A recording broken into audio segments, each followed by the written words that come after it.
This essay is called How to Be a Techno-Optimist for Animals. It was published on October 15th, 2024. The industrialization of animal agriculture has created an abundance that would shock our ancestors. Meat, eggs, and dairy, which at various points in history were scarce, expensive, or contaminated, are now common, affordable, and safe.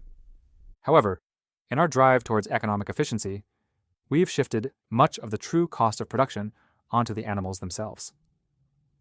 Any accommodation for animal welfare faces immense competitive pressure to be removed, and the result is a husbandry system that stands in stark contrast to our common sense ethics. We've all seen the videos. The gory details need not be provided. Farm animal welfare is a serious moral problem, yet the solutions most often proposed lack realism. Some think we should all stop eating meat. Others want to revert to an earlier way of life with small family farmers selling to local customers. But these solutions run counter to all the trends of modern society, and it's difficult to imagine either becoming the global norm in an increasingly technological and industrial world. I believe there's another way. We can use technology to change what is possible in animal husbandry and build a scalable, abundant agricultural system that aligns with our values. I founded Innovate Animal Ag to champion this neglected mission. This next section is called How to Mitigate Externalities While Avoiding the Degrowth Trap. The problem of farm animal welfare has many structural analogs. Fundamentally, it's a problem of the unintended consequences of industrialization and of unpriced externalities. In this way, it's similar to climate change, air pollution, antimicrobial resistance, and many other issues. Problems like these have many kinds of solutions, but two broad categories can be called degrowth and techno-optimism. Degrowth solutions ask us to throw the baby out with the bathwater, to sacrifice the entire system, including its benefits, for the sake of avoiding externalities. Techno-optimism, instead, says that we should use technology to find ways to preserve abundance while eliminating the externalities. In the climate space, degrowth is often the subject of ridicule as a fundamentally unserious response to the climate crisis.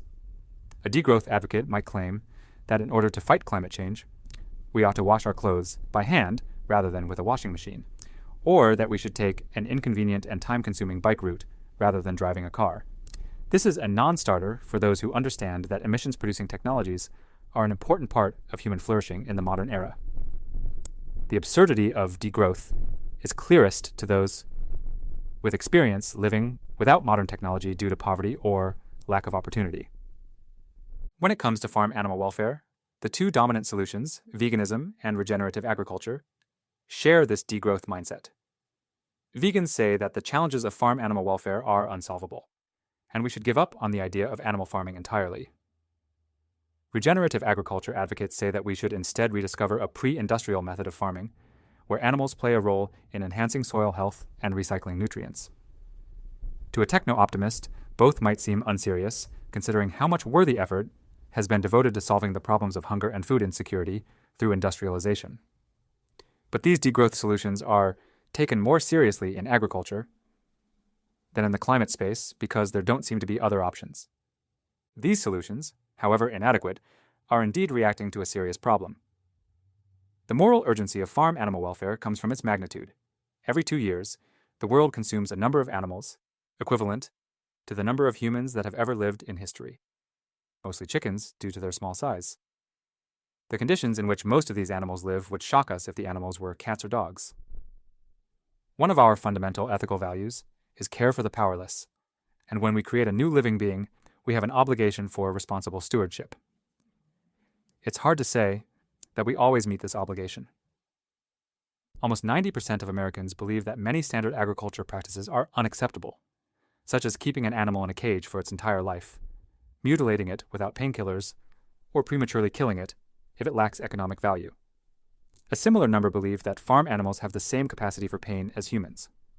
This consensus is so broad that perhaps the only idea with even more appeal is this. 96% believe that diet is a personal choice, and nobody has the right to tell someone what to eat. Indeed, it often seems like the manifest wrongness within the system is obscured by the unpalatability of solutions like veganism. What other successful social movement is built on such a puritanical, unpopular pillar? You can still be an environmentalist if you personally fly on planes. Asking billions of people to forgo not just convenience, but culture, tradition, and personal choice is a losing battle. However, it's clearly possible to make progress fighting negative externalities without primarily relying on individual behavior change. We need only look to the climate movement to see techno-optimism's biggest triumph. Activists spent years unsuccessfully trying to tax carbon or shut down fossil fuel companies, but the better solution ended up being technology. Solar panels, electric vehicles, lithium-ion batteries, and nuclear power have the potential to mitigate the worst harms of climate change without sacrificing the abundance of industrialization. These technologies have captured the attention of our society, and they have been adopted far faster than any projection, fundamentally changing the trajectory of global energy use. Renewable energy is now cheaper than fossil fuels, and annual CO2 emissions are falling in the US. This next section is called Techno-Optimism and Farm Animals. Over the last decade, a techno-optimist interested in animal welfare would likely have gravitated towards alternative proteins like plant-based and lab-grown meat. These solutions likewise move the onus away from personal diet choice and instead seek to give consumers the same product made in a better way. However, these solutions have so far failed to meet their initial promise. Lagging sales numbers for plant-based meat companies like Beyond Meat and concerns over the scalability of lab-grown meat have produced significant headwinds.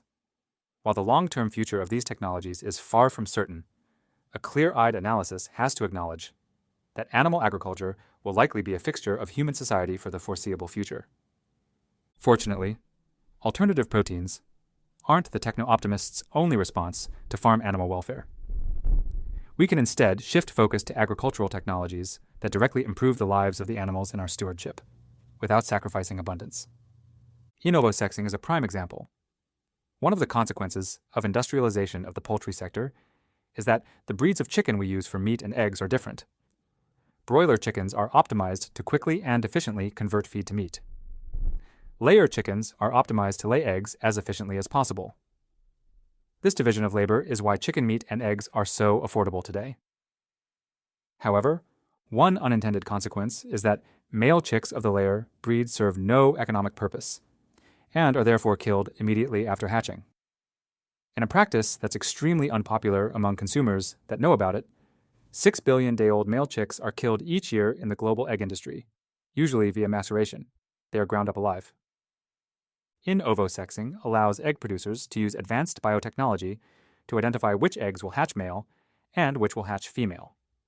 Male eggs can be removed and destroyed before they can feel pain, leaving only females to hatch. This technology is now widely available in Europe, and because of Innovate Animal Ag's work, will come to the US later this year. Other technologies being developed include on-farm hatching, machine vision that can give a holistic view of welfare on a farm, and devices that can humanely stun aquatic animals before slaughter. This next section is called The Future of Farm Animal Welfare. Despite the promise of these emerging technologies, I admit that we don't yet have the ability to build a scalable system where every individual animal is free from hunger, distress, and mutilation, has access to proper veterinary care, is free to express natural behaviors, and is killed in a fast, painless manner. And I can't tell you right now what portfolio of technologies we'll need to make this a reality.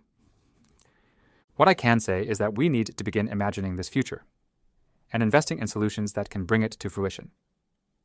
Animal agriculture currently receives less than 3% of the VC funding going into the broader ag space. It's known as a slow-moving, backwards-looking industry, unresponsive to changing consumer preferences.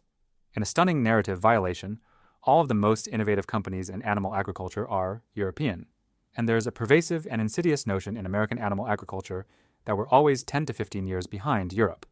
Given the state of play, how could we know what's needed to build a humane, scalable husbandry system?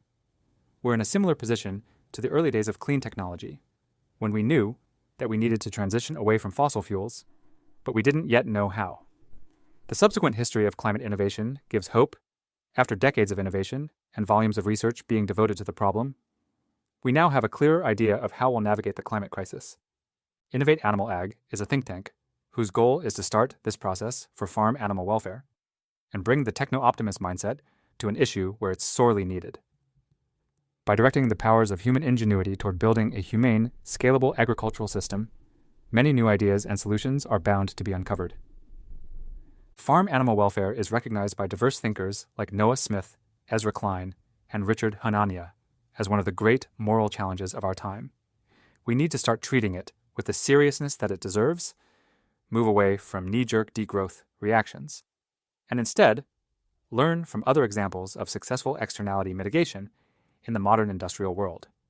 The Techno-Optimist mindset is our best shot at building a scalable husbandry system without needless suffering, one that we'd be proud to show our grandchildren.